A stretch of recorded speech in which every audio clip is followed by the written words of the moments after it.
Hey, what's up, you guys? It's the Sweet Tea Show, and I'm back to do my review on Love and Hip Hop Atlanta, Season 8, Episode 15. So let's go ahead and jump into it. If my voice sounds a little different than other times, it's because I'm a little sick. I'm stuffed up. It was my pool party this weekend. I had a lovely time, amazing time, and I went to the after party, got a couple of drinks, took a couple of shots. Woke up yesterday morning to go to work and had a major fever. And when I tell you I had that fever on and off all day from yesterday to today, thank God the fever is over with. I was able to enjoy this, I guess, so-called episode. I thought it was going to be more than what it was on the previews, but it was alright. So let's go ahead and get into it. If y'all already know the routine, today I'm going to be looking down because I took my notes. So, yeah.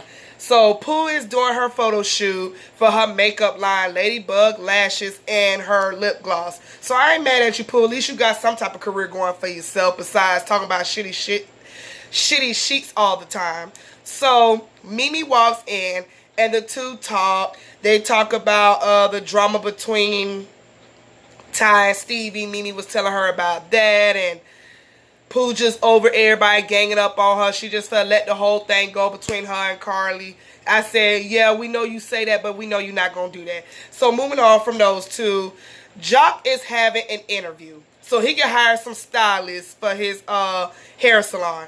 I don't know what type of interview this was, but these women that came to the interview to talk to Jock, they looked like they was about to be interviewed for a strip joint.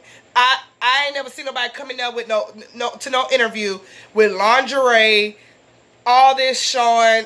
You know, they laying it hard. One girl told Jock, I know how to braid. I know how to do other talents outside of braiding. It's like, girl, what? Like, we talking about hair. We not talking about... I didn't get it. I said, Jock, please. And Jock was looking at the girl's legs and stuff like that. I said, see, Jock, you're not ready to marry Kendra. Use a hoe like the rest of them. So, it's just... It is what it is. Kurt and Scrap DeLeon show up, and they even told Jock, what is this? Like, these girls, like, they about to be hired to be go-go dancers, not no hairstylists. Then they talk about Scrap DeLeon and how he hasn't heard from Sierra. Then we talk about how Kurt don't know what happened between Jasmine and Rashida conversation. She feels like Rashida's telling little bits and pieces. Then they switch it back to Jock, asking Jock, have he told all his baby mamas that he gonna try to propose to Kendra? Jock sits up here and says no, but then turns around, why we always gotta talk about our girlfriends and stuff like that? Because y'all messy and y'all ain't got shit else to do. So moving on from that,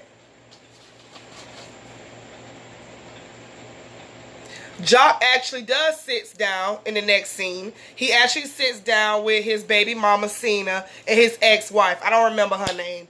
And he has lunch with them. They're both wondering, why are we here? What's the special occasion? Even though they all get along. So Jock tells them, well, he's thinking about proposing to Kendra. Cena laughs. His ex-wife just looks like, oh, okay. So what's stopping you? What's going on? How's that going about? Jock wants to know why Cena is laughing. Cena says, are you for real, Jock? How long have y'all been dating? Jock says 4 years. Cena says, how you been dating her for 4 years and our twins are 5? So basically, Jock was messing with Carly, Cena, and whoever else at the time, at the same damn time, along with Miss Piggy. They used to call KD that, or whatever that girl name was, and apparently Kendra as well. So I don't know. I'm not for the bit the pieces of their storyline. Not storyline, but the time date with them. Jock said it too. He said 4 years. Kendra said 3 years to 5 years. So, child, I don't know what they got going on. But obviously there's some overlapping. You was screwing other people while you was with Kendra. Clearly we see that. So, Alex, I think that was her name. Well, anyway, Jock's ex-wife sits up here and says, I like Kendra. Kendra's a good girl. She's good with 8 kids. You know, like, she's good around all the children. You got 8 of them. And Cena said, yeah, that is true. Because it takes a lot for a woman to deal with a whole bunch of kids. If she going to deal with you, she got to deal with the 8 kids too. Then Jock tells them how y'all ain't got to worry about adding on because she doesn't want any kids. his ex-wife said, well, did you want any? Jock said, I thought maybe we could like go there if it gets to that point, but I guess not. So Cena sits up here and, well, I forgot what Cena said to Jock, but somehow Jock brings up, I'm serious about her. I got her name tatted on my penis. The ex-wife said, that's too much information. Cena looking like she want to see it because she was smiling and laughing. I was like, oh, God. And I don't know why Jock feels the need to try to tell women this or want people to see it. I really don't care if you got her name on your penis or not. I quite frankly don't believe you. I feel like you just want to whip out your damn penis, but if you do, you do. Whatever. Kudos to you. So moving on from that, Mimi is at home folding up her laundry. Ty walks in. Yes, y'all. Ty is finally back. She been gone some decades. And, yeah. So she's back. She comes in and helps Mimi with the laundry. But they talk about Stevie J. Mimi lets her know that the communication with Stevie J and her are doing okay between him and Faith. It could be a little bit better, but they're getting there. Ty sits here and let it be known, I don't like Stevie. Stevie is always coming for me. I'm going to call him out on his bullshit. Stevie don't pay no type of child support. He don't call his daughter. He only wants her to come around when he's working. So Ty feels some need about that. She said every time I turn around, he's disrespectful. Mimi trying to overtalk her like she always do. So you're letting this bother you? And she was like, yeah, I'm going to put him in his place. Every time he's very disrespectful. He always got something to say. Then Ty lets Mimi know, listen, I don't know if I can keep going through this. I don't know if I can be with you and keep dealing with this mess with your baby daddy. So now Mimi wants to sit up here. Well, I'm going to have a word with him. Even though he's stupid, I'm going to have a word with him. Yeah, you see that Ty was going to leave your ass. Now you want to take her serious. So she does say she loves Ty and she wants to get to the bottom of it. However, she did mention Ty was mad about a picture that Mimi took with Faith and Stevie months ago. Stevie is mad because Ty be taking pictures with her daughter. His daughter, and he be saying little slick comments like, y'all should go adopt. Mimi does feel like he said that because she's around his daughter. So, moving on from that, Carly goes to press to talk to Rashida to get advice. I don't know why everybody goes to Rashida for advice out of all the women on this show. But okay. So she goes to Rashida. She sits down in the back of the store. They talk. Carly is very upset. She tells her that she had to go see Dr. Jeff, her and Mo. They're not doing too good. And Mo walked out of the session. And she tells Rashida how she has curfews and how he's verbally abusive. And then she just starts to cry. And Rashida hugs her and wipe her tears and tell her this is, that's not healthy. You need to really think about moving on. Is it worth your happiness? And I have to say, the girls on Atlanta, they do have each other back. They might bicker and talk shit, but they be having each other's back. So I was here for that scene. However, I really wish Rashida would take her own advice. You're sitting up here telling Carly that, is it worth your happiness? You need to move on. But yet, okay, is Kurt worth your happiness? Why you haven't moved the fuck on? I'm just saying, sis, take your own advice. So moving on from that,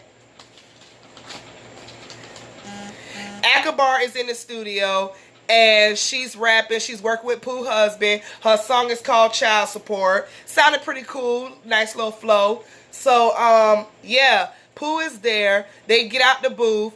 Akbar gets out the booth. Akbar is happy that Pooh's husband still decided to work with her, even though the last time she was there with him, Sierra was on some bullshit. Akbar says that her and Sierra hasn't really been talking since the last incident. And she said Sierra brought up her children's situation. So she says it's going to take a lot for her to talk to Sierra again. It's going to have to be a real deep, sincerely apology. So she meets Pooh. And the two collaborate about how people are bullying them. First of all, Pooh, you 40-some years old. You talking about these women are bullying you. They ganging up on you. She sits here and tells Akbar, how Tokyo and Shakana are trying to jump on her and bully her. Everybody attacked her at the Trinidad trip. I sat like this the whole time listening to this. So Pooh is one of those females that will play victim, and then when somebody lashes out, to the stuff she does, she wants to play victim about it. Like, she'll get her hands dirty but hide behind it. And I don't feel females like, I don't like people like that in general. You didn't show up to Trinidad with them damn diapers and that shitty ass sheet. You didn't tell Akbar that. But you want to tell her how everybody reacted after that. Now all of a sudden they bullying you. Bitch, you 40-some years old. Ain't nobody fucking bullying you. If anything, you bullying and harassing Carly. Moving on from that, Akbar sits up here and says, I know Shekinah because the ex-guy she used to mess with, I had a baby with him, so we have our own little beef. I think I should pop up on her little event and show her a thing or two. I said to myself, Akbar, if only you can fight that much for your children. And I'm starting to wonder, do you really have a bullet in your head? Because you forever trying to fight somebody. Forever. Somebody going to beat your head in, and that shit going to travel to your backside. Keep on fucking with them. Moving on from that, Carly is at Shekinah's hair shop getting her hair done. And Shekinah tells Carly how she went to Jock's salon to help out and see what the hell's going on with his business. And she tells how the manager was telling her that Jock be flirting with all the assistants there. Not assistants, the stylists and customers there. And how it's just a whole mess and she don't have no help in there. Shekinah does feel like the manager is kind of jealous that Jock don't be flirting with her. Maybe she got feelings for Jock. Carly says, I don't want to hear it. When I was dating Jock, we used to go out to eat. I used to go to the bathroom. By the time I came back, he had the waitress number. I have my own issues. Shekinah noticed Carly is not her messy self, because any other time, Carly want to hear about what Jock got going on. But now, Jock is the last thing on Carly's mind. She's so worried about what's going on between her and Mo. She doesn't have time for the BS. So, moving on from that, Stevie J is at the studio doing some type of song. I don't know. Mimi walks in, mad as ever. She comes in with an attitude. Stevie just laughs. No, hey, how you doing? So she says, I'm tired you coming for Ty. She said she's tired of it, the back and forth, the comments you say on the picture. Stevie J said, oh, you came here to check me because of her. No, I'm coming to check you because that's my girl. Stevie talking about, well, she came for my juggler. She was like, no, you came with her first about the whole picture, talking about so she needs to adopt. And he's talking, so well, y'all make a beautiful couple. I thought maybe y'all should adopt. Stevie is just doing what Stevie always do. He is getting under Mimi and Ty's skin. And it's like, if y'all let him, that's what's going to happen. Stevie's not taking this shit serious. Stevie's sitting up here, life is beautiful. Life is great for him. Mimi sitting up here getting loud to myself. Life would be fucking beautiful for me too if you would stay the fuck out of it. Then he sits up here, well, I can't stay out of it. We got to communicate. They go back and forth about that. Next thing you know, I don't know, Mimi picked up something and hit Stevie in the hand. Now Stevie being a child, they walked them both out. Mimi steady yelling. Stevie just blah, blah, blah. I said, both of y'all need to just, both of y'all aggravating. Like, see, this is why Faith didn't want no parts of this show, and I can't really blame her. Moving on from that, Carly has her sex graduation class. You got Erica Dixon there. I forgot all about Erica. But yeah, she's pregnant with her twins. So Erica's there. Spice is there. Mimi is there. I didn't see Rashida there tonight. So they all congratulate Carly. Spice asked Carly why Mo isn't there. Carly didn't get into details, but she said they're going through it. The session with Dr. Jeff did not go good. Mimi starts telling them about the Ty and Stevie J drama. Erica Dixon says she's going to have a baby shower. She's going to invite everybody. But Spice says, well, when you going to have the baby shower? Because you about to pop now. In walks in Cena, Jock's baby mama. She congratulates Carly. Then she immediately starts telling Carly how Jock sat down with her and rubbed in her face that he finna marry Kendra. And she feel like he just always want to step on her toes with this. Carly says, look, I don't care what Jock got going on. I'm over that. I got my own issues. This is my night. I'm just trying to enjoy myself. Cena says, you right. Congratulations again. And they hug it out. And I was like, damn. Carly is really upset about Mo. She doesn't want to hear nothing about Jock. She doesn't have time, the energy, none of it. Yeah, Carly, you really not yourself. You really not. Moving on from that. Rashida, Kurt, and Shekinah has this show where they talk about relationships. I don't know why people want to sit up here and hear what Kurt and Rashida has to say. I was so here for it when Akbar walked in and sat next to Scrap. Scrap was waiting on Sierra. He invited her so they could get to know each other a little bit more, but she never showed up. Akbar comes in and asks a question, and the question turned into confronting Shekinah about the baby daddy and the man they messed with together. And child, they weren't finna let them people fight. It was just she calling Shekinah a punk asshole, a bitch, and all this stuff. And Shekinah looking like Shekinah stands up, but she wasn't finna get off that stage. Security wasn't finna let her get off that stage. Akbar, I don't know where you was finna run with all them chairs in front of you and the security guards right there. They escort them out. But the only thing about this scene I liked it, they interrupted excuse me. They interrupted Kurt and Rashida, because I damn sure didn't want to hear what they had to say. Because it looked like at one point Kurt was saying something about compromise and Rashida was getting his ass about that. I'm like, oh Lord, here we go. See, bitch, if you just take the advice that you gave Carly, is it worth your happiness? Then you wouldn't be up there feeling this way.